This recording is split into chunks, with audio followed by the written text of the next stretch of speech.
Welcome to this comprehensive, practical, and fun stand-up comedy course.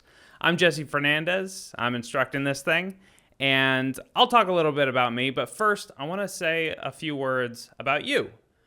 I know that just by the fact that you took this course, that you are on this journey, you are motivated, you're curious, you're brave.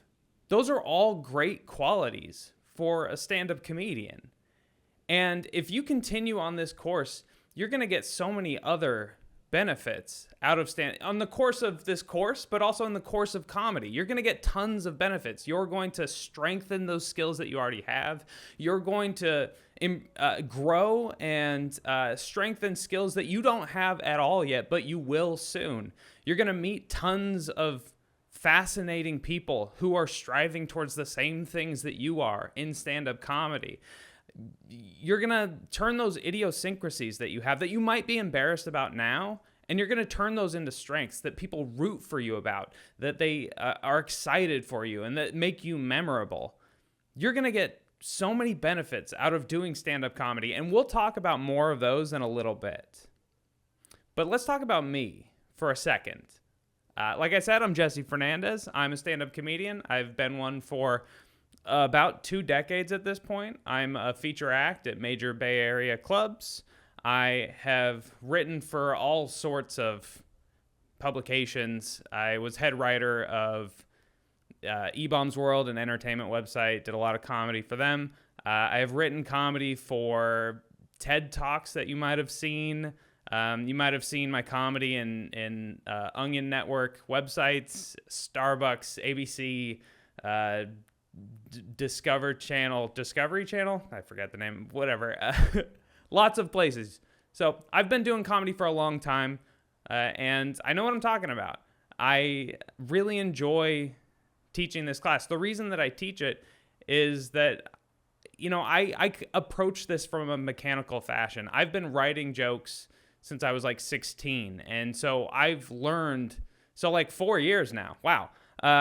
I've learned a ton about how jokes are written and the ways that you can construct them. So you don't have to just come at this through intuition. If you have comedy intuition, that's great. That's awesome. Super useful. But by learning the fundamentals, which I'll teach in this course, you grow your intuition even better with a stronger foundation, because you won't just go, I think these things are funny, or I feel that they're funny. You'll go, I know that these are funny. I know why they're funny. I can break them apart. I can build new ones. I can build them better, faster, stronger, Daft Punk. You can do all of that, and you're going to learn a lot about that in this course. So I'm excited for you. From the moment that I started doing comedy many, many years ago to now, I've been writing down all of the things that I've learned, and I've compiled them into this course. And I'm going to give them all to you. And it's a lot of stuff, but you can take it slow, and I recommend that you do. Learn something and sit with it for a while, synthesize it, then move on to the next thing. Or if you decide to just speed through, that's cool too, but go back later and take it again. You'll probably learn new things that you didn't the first time. There's a lot of great information in here. And so it's something that you can get a lot of value out of for a long time to come. A little bit more about my motivation to teach this class. I really like to help people get over the hurdle of maybe not knowing that they can do this, or thinking that they can't, or not knowing if they're funny. I like to help people realize that, yeah, you're funny. And if there are areas in which you don't have certain skills, you can build those. So you shouldn't even think, am I funny? Really, you should be thinking, what are the areas in which I don't have skills yet? Now, how can I build those skills?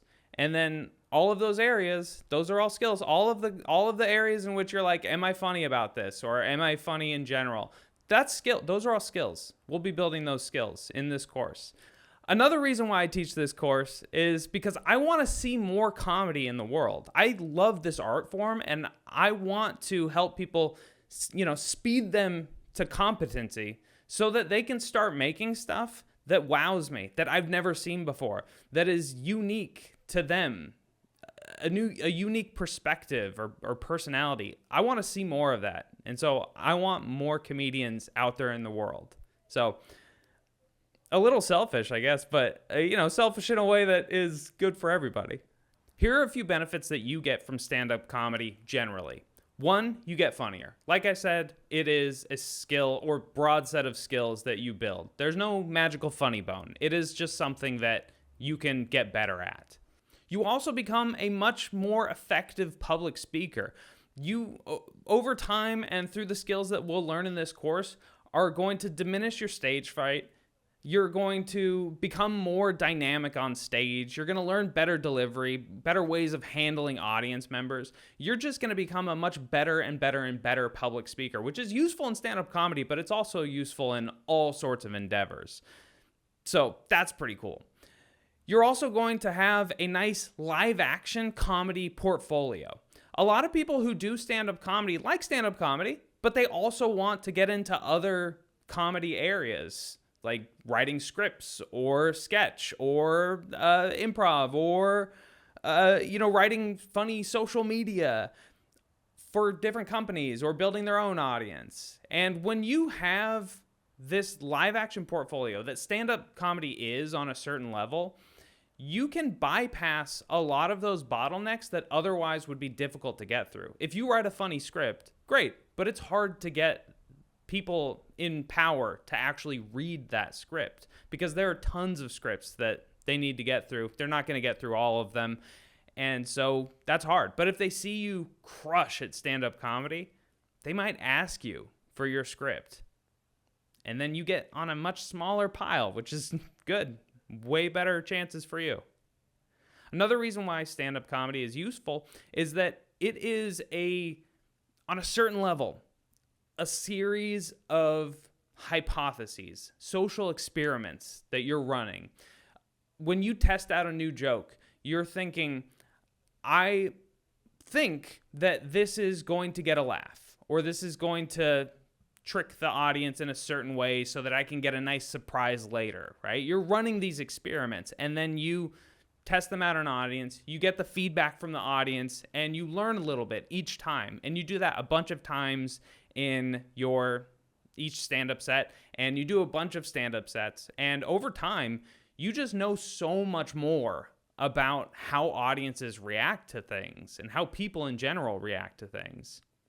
You also, in stand-up comedy, get to try out different personalities. You don't get to do that in regular life. When you're in high school, you're kind of figuring out who you are. Maybe in first period, you're funny. In third period, you're confident. And in sixth period, you're the quiet kid, right? And so you're kind of figuring out who you are. In college, maybe you reinvent yourself one more time. But after that, you're kind of set. In stand-up comedy, you actually get to try things out again, which is really useful because, maybe you don't all the way become the overly confident person overnight and or in jar people because you're totally different today than you were yesterday. But you may find from trying something out on stage a really confident or otherwise useful way of reacting to a certain thing or delivering a certain kind of line. And then that informs the rest of your life so that you can be more effective when that sort of situation comes up in life. And you can do that a bunch of times. And over time, you just develop your, I guess for lack of a better word, personality. You become a more interesting, more effective person because you're a comedian. That's pretty cool. Another thing that's useful about stand-up comedy is that you get to help people. That's amazing. There are very few ways that you can help people in the way that you can help people in stand-up comedy. You get to make them laugh. You get to make them feel good, feel better when they need it. People go to comedy shows for a reason, It's not useless. They know it's not useless. Otherwise, they wouldn't do it. They need that social connection from the comedian. They want to feel better when maybe they're having a rough day or they are stressed out. They want to forget. And you get to do that for them. And also, you get to make them feel better about things that maybe they were stressed about, because you get to take that topic, that stressful topic, and look at it a different way, turn it over, and provide that to them so that they can be like, oh, I can see that there's humor here. Cool. I don't have to be as stressed out about it as I was before. So you're doing that for them too. And you may do that in really incredibly meaningful ways, not even just tiny little ways. You may take someone's bad month and turn that around.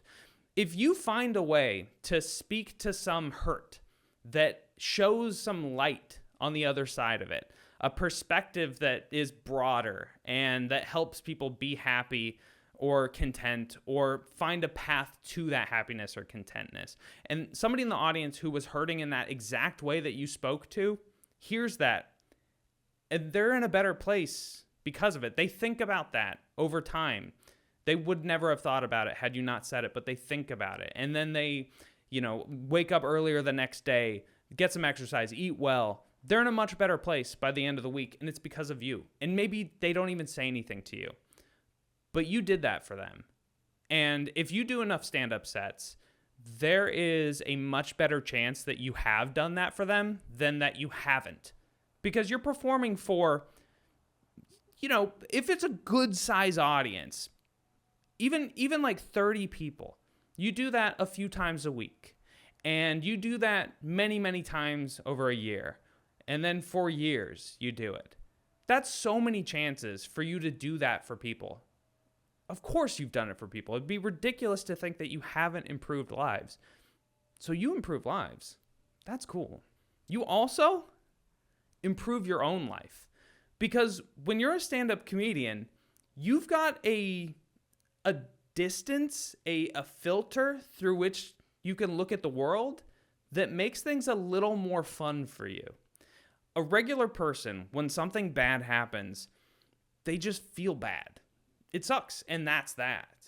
But for a comedian, if something bad happens, it's bad, sure. But also there's a level at which the comedian goes, but is that material? And that's nice. That's some nice distance. When you get to be like, is there something funny here? You get to take a little bit of, a little bit of the sting out of bad things. It becomes really hard to be embarrassed, which is quite nice, I gotta say. When you go on stage many, many times, over time you learn that the things that are quote-unquote embarrassing, they're whatever. They don't matter. Your life doesn't change. And you can be embarrassed in 1 second, and then in the next second you can be confident and cool and whatever, and people just think, they forget about the embarrassing thing. They just go oh, okay, we're fine. That's fine. It's cool. This person's confident, right?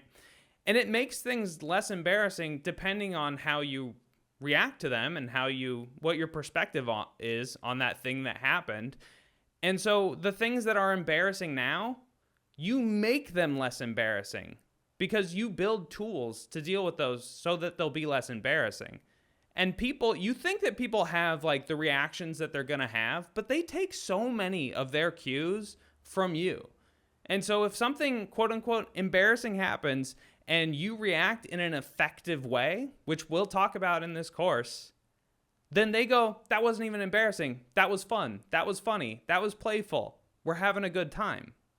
So you get less embarrassed. I actually don't really get embarrassed anymore. I don't think I get embarrassed ever. I know socially, you stay a smart person, you don't lose your intellect. And so I know situations that would be embarrassing and the effects socially of things that happen, etc. But the feeling is more distant from me. And that's a nice distance. I like it. I think you'll like it too. Stand-up comedy is an easy to discern social interaction.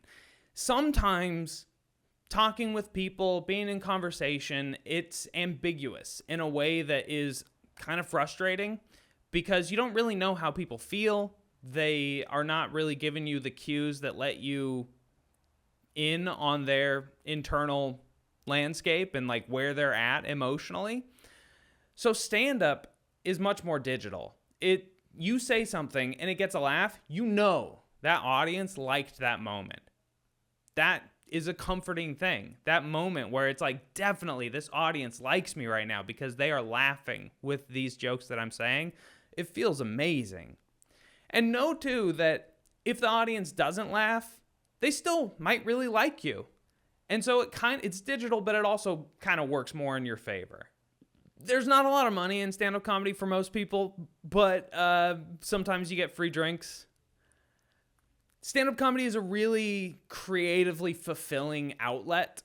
You get to show people these things that you've made, that with your brain, you've just created them. You've explored these topics, and then you show them to people and they like them.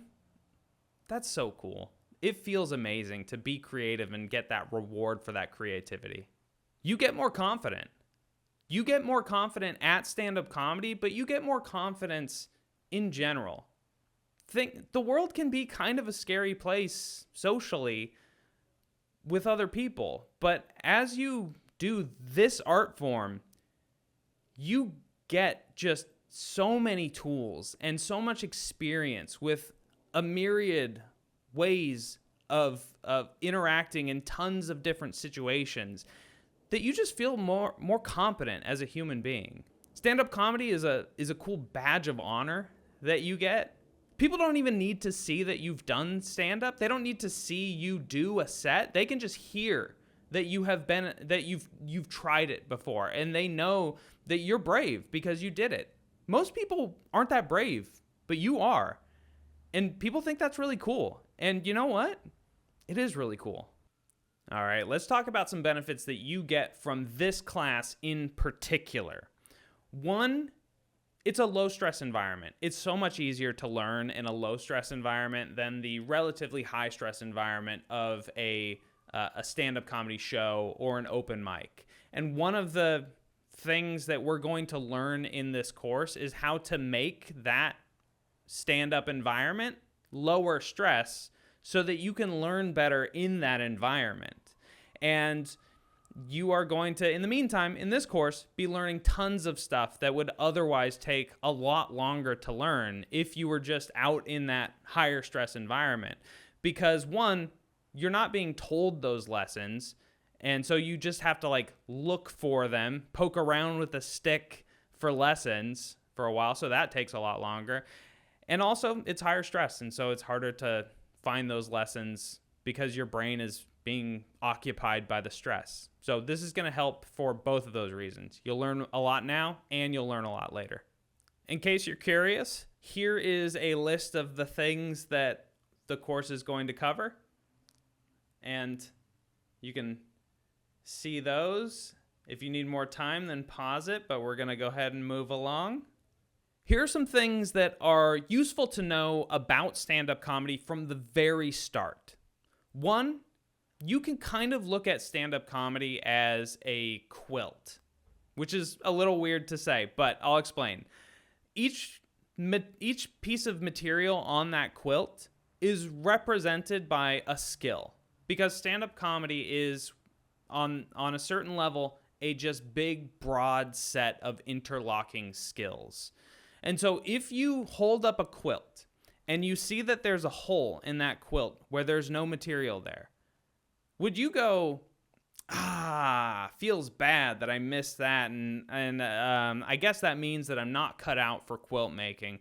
I don't have the quilt making bone in my body, so I shouldn't do it anymore. No, of course not. That would be ridiculous. You would just find some material and you would patch that hole in that quilt.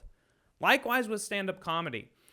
It's really useful. It can be, the default is to be emotional about it, right? And if you don't get the laughs, the default is to feel bad. But I challenge you to look at it more as informational. If an audience doesn't laugh at something, that's just an indication that there is an area to work on. And so try to figure out what went wrong, specifically, exactly what went wrong, because that's identifying the hole in your comedy quilt. And once you've identified that hole, where it is, how big that hole is, you can then start planning for how you can patch that hole, what to work on next so that you can get better at that skill. And over time, it's going to look less like, patches here and there, and it's going to look more like this big interlocking skill set. Your comedy quilt is really going to come together, and you'll be patching up those holes for a long time because there's a lot of skills to work on. But that's one of the things that's really satisfying about comedy, is that you can always get better at it. You can keep improving your entire life. And that leads to the next thing that you should know about stand-up comedy, is that there is no age limit to this. There is a level at which stand-up comedy is a reflection of crystallized knowledge, right? You are doing a lot of planning ahead of time. You're writing ahead of time. This is not an art form where everything is made up on the spot. I know that sometimes it can feel like that, and that is one of the skills, honestly, to work on, is making it feel extemporaneous. But there's planning that goes into it. There's iteration. There's improvement over time at this act, this product that you are polishing and sharing with the audience, right? And that means that you can draw as slowly as you need to upon the wealth of knowledge that you've accumulated about this art form throughout your entire life, and just continue to get better. And so when you're in the writing session, outside of your stand-up performance, you can just think about all those things that you learned slowly, and then take that to the stage and crush. That leads to the next thing that you should know about stand-up comedy from the start, which is that you can do this forever. There's no age limit for being a stand-up comedian. I know people who have started doing stand-up comedy in their 60s who are touring in their 70s. I personally know right now an 83-year-old stand-up comedian who is working on getting booked at clubs. What? That's so cool. You don't have to stop, and you can keep getting better. These people are improving still, and they're crushing. They're doing so well in front of audiences. This is an art form that you can do your entire life and continue to get better at. Another thing you should know is that being funny on stage is easier than being funny off stage, which might seem counterintuitive because being on stage initially seems a little scary.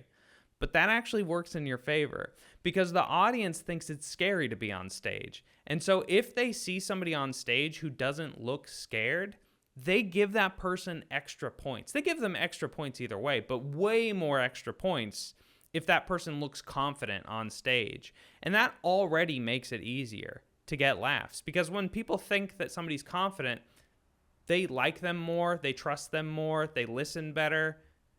And so that works in your favor. And then a bunch of other things work in your favor too, so that you can be more likely to get laughs on stage than off. One is that you're amplified. You're elevated on that stage. The entire audience is facing you. They know that the part of the point of this is to laugh, and so they're looking for that humor. They give you their attention. You don't need to win it like you do in regular conversations where, they want to talk too. So maybe they're paying attention to what you're saying, but maybe a big part of their brain is dedicated to composing the thing that they're going to say next. You don't have to deal with that. You don't have to compete with that when you're doing stand-up comedy. You get to meticulously plan this interaction with the audience. You get to treat it like a flow chart where if they do this, then you'll say this and get a laugh. If they do this other thing, then you'll say this and get a laugh. And you get to hone it over time. There are just so many things that work in your favor that make it easier to get laughs on stage than off. So realistically, it kind of makes sense to be more confident telling jokes on stage than off stage. Okay, the next thing that you should know from the start is notebooks, very important. And this is actually the first piece of homework that I'm going to give you. This is homework for the whole time that you're in the course, and actually it's homework for the entire time that you are doing stand-up comedy. I want you to have a notebook or a notebook app on your phone, and I want you to use it. Write down anything that either is funny, isn't funny but you think could be is unique. It doesn't have to be funny. It could be unique or interesting or fascinating, or just something that you've been dwelling on, something you've been thinking a lot about. Write that down too. Even if it's like not even a full idea, write it down. If it's like a funny sound or a funny phrase, write it down. In a later session, we're going to be talking about how to take those ideas and turn them into jokes. And it's also really useful when you sit down for a writing session. There's like a pitfall sometimes for writing sessions where somebody will sit down for that writing session. They're planning to write for an hour, 2 hours, whatever. And they just sit at that blank piece of paper going, what do I write about? I have no idea. And you can bypass that hurdle if you have a notebook full of thought starters, little things that might be funny or interesting or that you've been dwelling on that you can just go through and be like, oh yeah, I'm inspired by that today. And then you can write on that for a while. So useful for a couple of reasons. But also this is kind of your bread and butter, right? You need to have ideas so that you can have jokes, so that you can say them on stage. And so if you don't write these things down, you're missing out on potential, right? These could turn into gems if they're not gems yet. And if you forget about them, let them go. They disappear into the ether, or you tell yourself, oh, I'll remember, and then you don't. Well, you've basically dropped that pizza face down in the dirt, man. That gem has fallen into the gutter and you may not get it back. Write these things down. You should have tons of notes. You might be wondering what kind of notebook is most useful, and that really depends on your tastes. But let's go over some of the benefits that you get from a physical notebook versus a digital notebook and the costs. So if you have a physical notebook, that can be useful because there's no competing things to do with a physical notebook. You don't have your email in there or your social media or anything else. It's just the notebook. And when you sit down to write in it, it becomes much easier to focus because you can't switch to another activity as easily and quickly as you can with a digital notebook on your phone. A physical notebook is also a little bit slower of a process. Writing things physically is slower.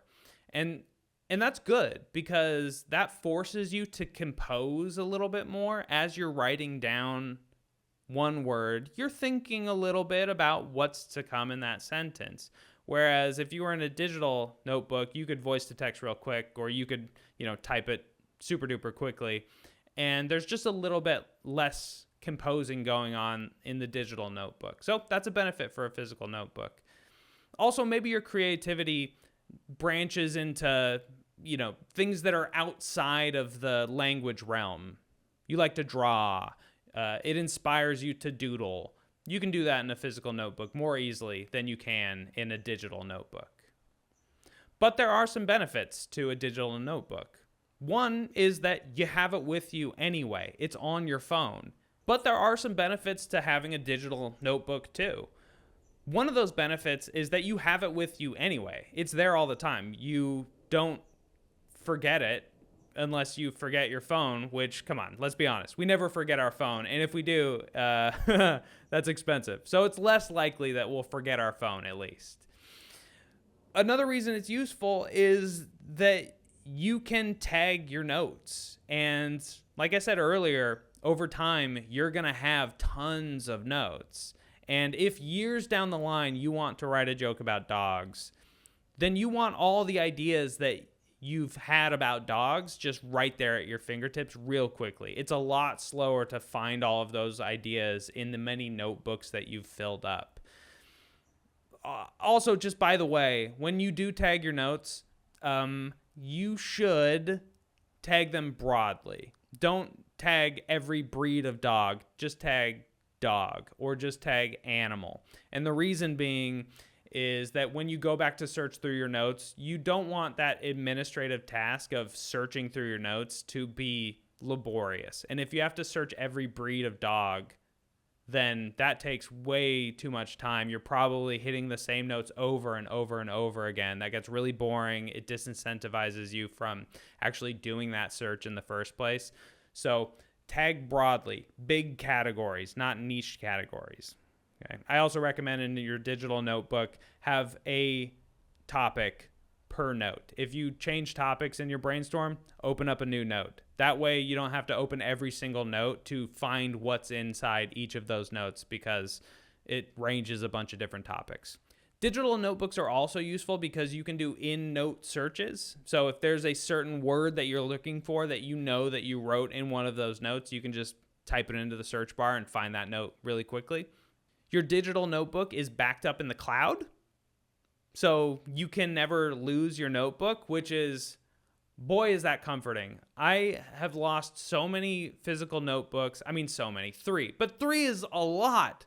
If you filled up a notebook with ideas and you lose them all, I don't even want to think about it anymore. And digital notebooks are fast, right?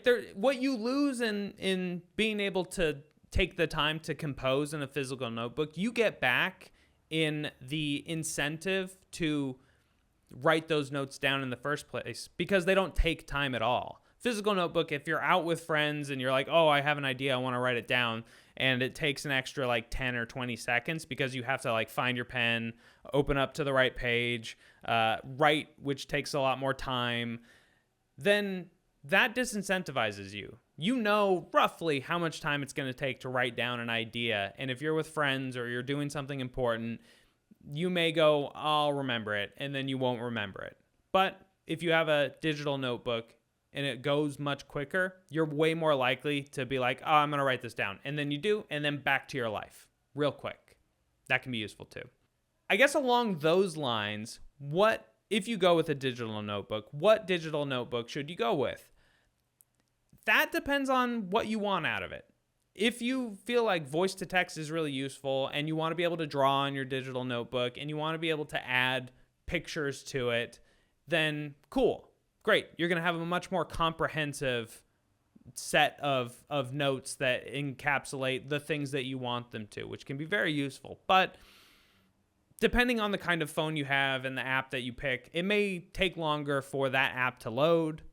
And to do the things that you want to do on it might take longer, and that disincentivizes you from writing down those notes. I personally just use Simple Note. It's an app that is really stripped down. It's just text, but you can tag and you can search for words in the documents on that app, and it goes really quick. It loads like that, just so quickly. And so whenever I have an idea, I just write it down really quick, back to my life. But you pick what works for you.